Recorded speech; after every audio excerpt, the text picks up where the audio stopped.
근데 경우에 따라서는 입을 붙이고 잤는데도 입안 건조증이 해결이 안 돼요 라고 말씀하시는 분들이 있어요. 왜? 입이 마르는 증상 때문에 치료받으러 오시는 분들이 의외로 꽤 많아요.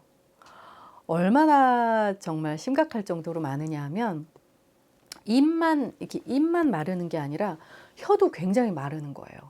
혀가 갈라질 정도로 매운 음식도 먹고 뜨거운 음식도 먹기 어려울 정도로 혀가 갈라져서 쓰리고 따갑고 아프다는 분들도 있고, 목구멍 건조한 거는 또 하면서 목젖 있는 그 뒷부분 그런 분들도 있고. 근데 이게 다 코가 건조해서 생기는 게 아니라 입으로 숨을 쉬어서 생기는 증상인 거예요.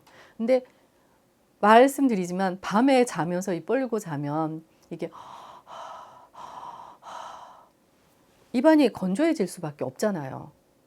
근데 딱 잠을 깰 때 잠에서 깨기 1, 2초 전에 입술이 딱 붙어요.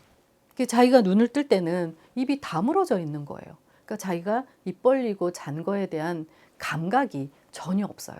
그래서 입이 이렇게 마르는데 이게 왜 입이 마르는지 몰라서 약도 쓰고 또 한약도 먹고 평상시에 물도 굉장히 많이 먹으면서 입안이 건조해지지 않게 관리를 한다고 하는데 효과가 없죠.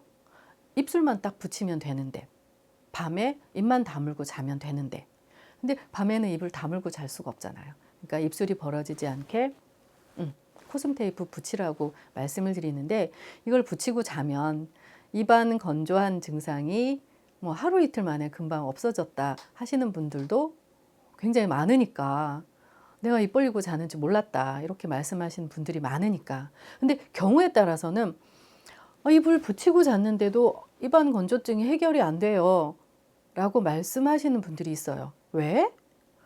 입을 벌리고 자면서 입안이 건조해지면서 입 안에서 이제 항상 분비물, 침이 분비되게 이렇게 분비선 구조물이 입안에는 점막에는 있는데, 그 점막이 위축이 돼서 입을 다물어도 분비물이 축축히 이렇게 분비가 돼서 입안 건조증이 해결되지 않을 정도로 상한 거죠.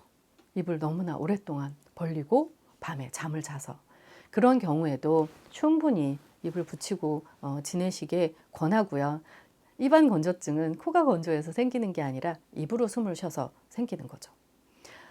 입을 밤에는 테이프를 붙이고 낮에 입술을 이 정도 있으면 이게 입으로 숨 쉬고 입을 벌리고 있는 거나 마찬가지인 거예요. 이게. 그러니까 이것만 입을 벌리는 게 아니라 입술이 0.1mm만 정말 이렇게 떨어져도 입으로 계속 바람이 조금씩 드나들면서 입안을 마르게 하거든요. 그래서 입술을 딱 붙이는 게 너무 필요한데, 입술을 딱 붙이잖아요. 그러면 젊은 분들의 경우에는 하루 만에 입술이 촉촉해지죠. 입이 안 마르니까, 입술이 안 마르니까. 그래서 꼭 입술을 붙이는 것을 권하고 있습니다.